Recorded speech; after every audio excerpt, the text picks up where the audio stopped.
Hello, my name is Jasmine Montanez, and I'm going to be talking to you about systemic lupus erythematosus.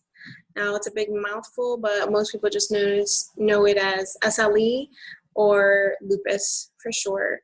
It's a pretty complicated, multifactorial autoimmune disease that affects multiple body organs and causes inflammation. So you have your systemic, which is all of your body organs, and your erythematosus, which just means like reddened or inflammation.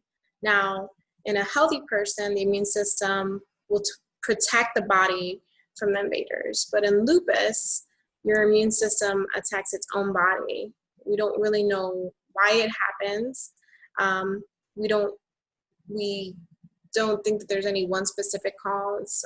It could be a combination of genetics, environments, your hormones, and there's even a list of, I think, 100 different types of medication that can trigger lupus.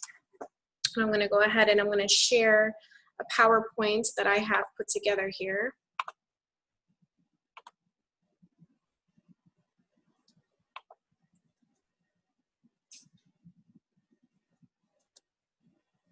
Now, this is just a visual to visualize kind of the process that is involved with lupus. So in lupus, to give you a better understanding of how it works, you have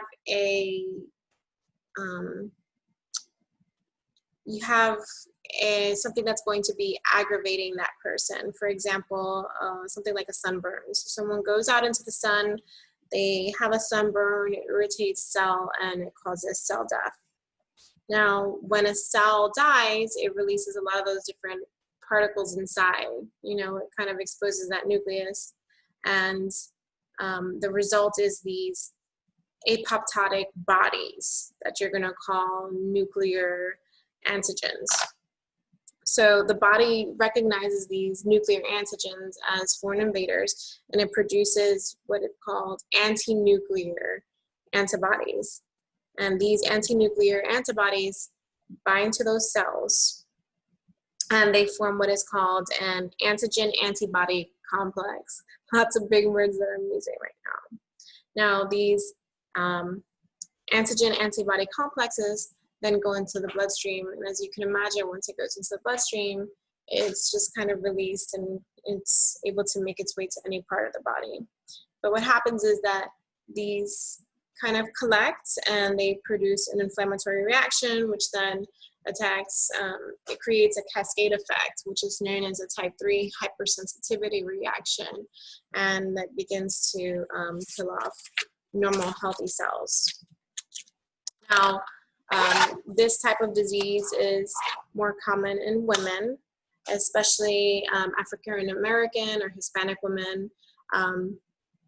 It's less common in, Caucasian males. However, that's not to say that, a Caucasian male would not be able to have this disease.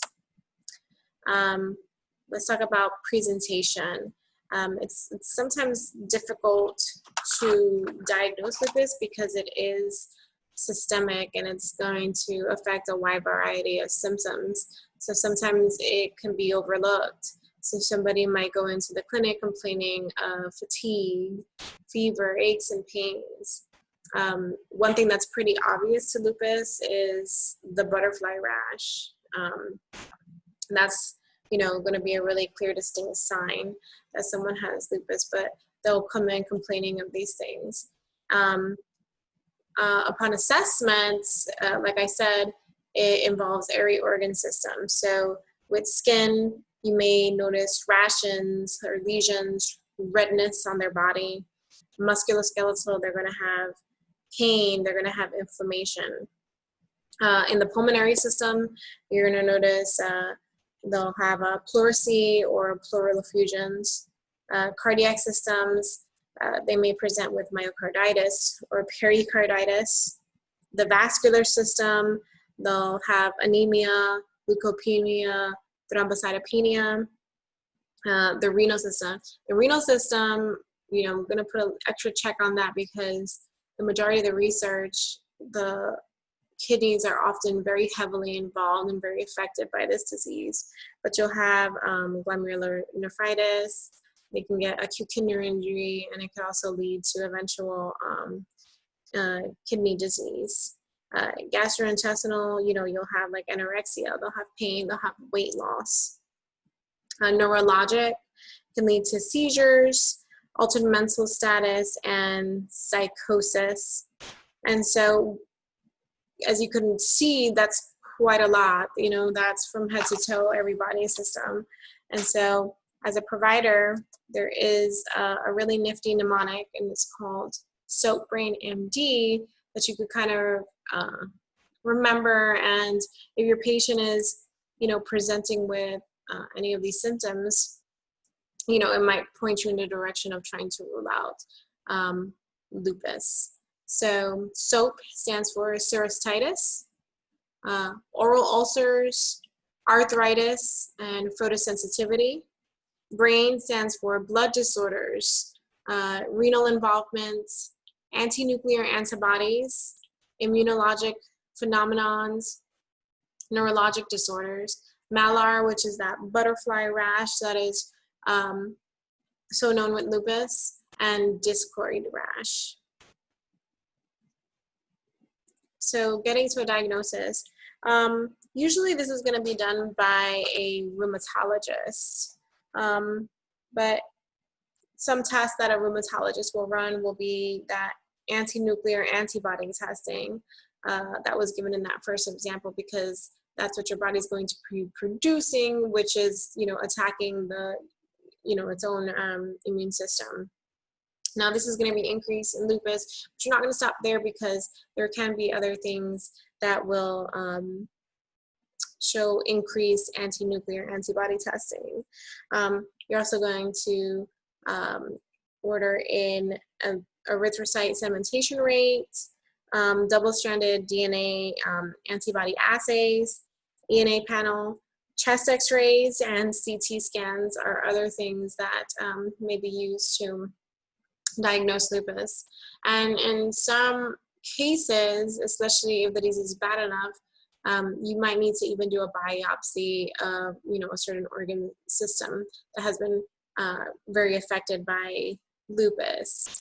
Like I said, and before, the kidneys happen to have quite a bit of involvement, so it might involve a biopsy, of some kidney area in order to diagnose. As far as treatments, unfortunately, there is no cure for lupus. The treatment is going to focus on suppressing it and avoiding exacerbations of the disease process.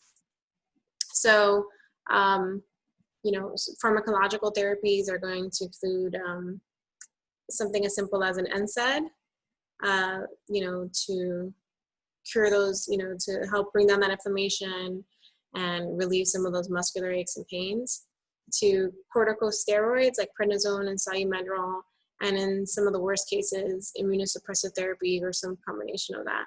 And it is really important to know that there's no one way to treat this. You really need to understand your patient and your patient's disease process, because, it's very individualized. Somebody can have just a mild presentation where they're just going to need something as simple as NSAIDs, to terrible flare-ups where they're going to be needing these immunosuppressive therapies. So it's really done on an individualized basis based on, whatever the patient is presenting with. And then non-pharmacological agents, you're going to want to make sure that your patient understands how to avoid those exacerbating irritants. So, for example, sunlight is a big irritant. They're going to want to, wear protective clothing, wear sunscreen of at least a 30 SPF. If they are smokers, you're going to want to have them, get some smoking cessation therapies. And then, like I explained before, a lot of these go into the bloodstream, it's systemic, and so there's a lot of effects on the cardiovascular system. So you're going to want to control your blood pressure, educate them on the importance of a low-fat diet and avoiding stress as much as possible. So bring you back here.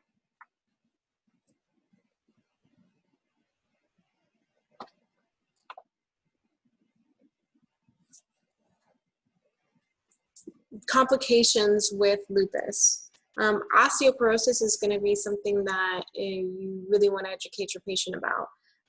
These individuals, they really can't be going on to sunlight, and so they're losing out on that vitamin D in order to, to absorb that calcium.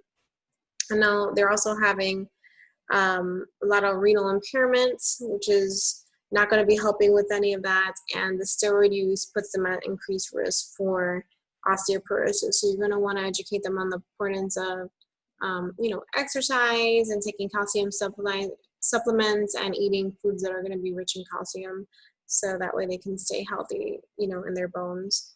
And then there is an increased risk for non-Hodgkin's lymphoma with this disease. So in summary, this is a pretty complicated disease. You're going to really want to understand your patient. You're going to want to understand your patient's specific disease process, so that way you can tailor your treatment to the patient's needs. And you're going to want to give them a lot of education. This can be a really, expensive, depressing, debilitating disease. So you want to treat your patient as a whole. You want to make sure that you are tailoring their, medications on an individual level. And you want to make sure that maybe you're making the proper recommendations to maybe a psychologist, because, being in pain all the time is really draining. And financially, having to be on these types of therapies, being immunosuppressed and you might not be able to go to work. So they might need referrals, made, or recommendations made, so that way they can, afford a lot of these types of drugs. So that way you can, ensure the best outcomes for a lot of these patients. And again, that's everything that I have to say for tonight on lupus, and I hope that that gives everybody a much better understanding to this complicated disease process and how to treat it. Thank you.